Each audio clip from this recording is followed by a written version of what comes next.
क्या आप जानते हैं कि सावन मास की संकष्टी चतुर्थी पर भगवान गणेश की यह एक विशेष कथा सुनने मात्र से ही जीवन के सारे संकट दूर हो जाते हैं। आज हम आपको सुनाएंगे वह चमत्कारी कथा जिससे एक साधारण महिला की श्रद्धा ने स्वयं विघ्नहर्ता गणेश को प्रसन्न कर दिया।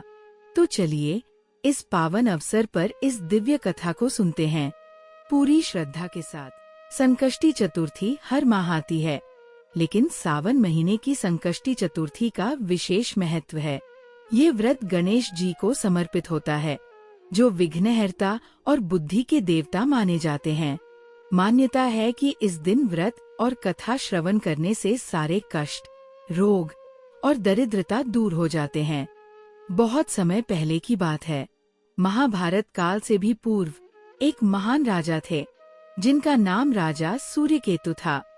वो धर्मनिष्ठ, दयालु, लेकिन संतानहीन थे। उनकी रानी सौम्या अत्यंत पतिव्रता और भक्त थी। उन्होंने जीवन के हर सुख को त्याग कर केवल एक इच्छा पाल रखी थी, गणेश जी की कृपा से मुझे एक तेजस्वी पुत्र प्राप्त हो। उन्होंने अनेक व्रत किए, तपस्या की, लेकिन कोई फल नहीं मिला।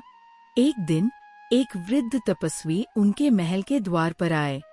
रानी सौम्या ने उन्हें आदर पूर्वक भोजन कराया और जब वो विदा लेने लगे, तब रानी ने एक प्रश्न किया, हे तपस्वी, मैंने गणेश जी के व्रत और पूजा अनेक बार की, परंतु मेरे भाग्य में पुत्र क्यों नहीं लिखा? वृद्ध मुस्कराए और बोले, रानी, गणेश जी को प्रसन्न करने के लिए केवल पूजा नहीं, बल्कि श्रद्धा से संकष्टी चतुर्थी व्रत करना चाहिए। विशेषकर सावन महीने की संकष्टी चतुर्थी पर अगर तुम व्रत करोगी और कथा सुनोगी, तो तुम्हारा समस्त दुख दूर होगा। रानी ने व्रत का संकल्प लिया। सावन की संकष्टी चतुर्थी का दिन आया। रानी ने प्रातः स्नान कर गणेश जी की प्रतिमा स्थापित की। पूरे दिन जल तक ग्रहण नहीं किया। उन्होंने मंत्रोच्चार और पुष्पों से पूजन किया, लेकिन तभी आकाश में बादल छा गए। तेज वृष्टि होने लगी और कोई चंद्र दर्शन नहीं हो सका। रानी ने दुखी होकर अपनी आंखें बंद कर ली और कहा, हे गणेश, मैंने सच्चे मन से व्रत किया है, कृपा करो और दर्शन दो। तभी आकाश में चमक आई और बादलों के बीच चंद्रमा ने दर्शन दिए। गणेश जी के आशीर्वाद से चंद्रमा स्वयं प्रकट हुए और बोले, हे सौम्या, तुम्हारा व्रत पूर्ण हुआ। तुमको शीघ्र ही तेजस्वी पुत्र की प्राप्ति होगी। वह पुत्र आगे चलकर एक ज्ञानी राजा बना, जिसने धर्म और न्याय से पूरे आर्यावर्त को सुव्यवस्थित किया। वास्तव में ये व्रत केवल एक मान्यता नहीं, बल्कि युगों युगों से प्रमाणित शक्ति है।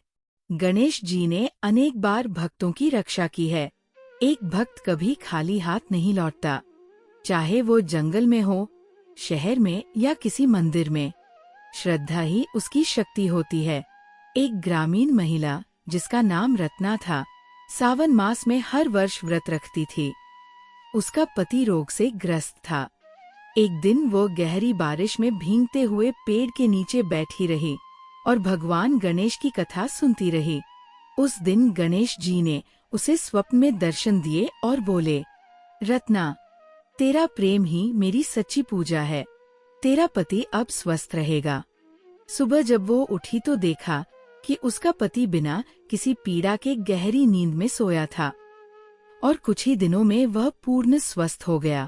अगर आपको ये व्रत कथा अच्छी लगी हो तो इस वीडियो को लाइक करें, अपने प्रियजनों के साथ शेयर करें और चैनल को सब्सक्राइब करना बिल्कुल न भूलें, ताकि सनातन धर्म की ऐसी और कथाएं सबसे पहले आप तक पहुँचें। जय गणेश जी की।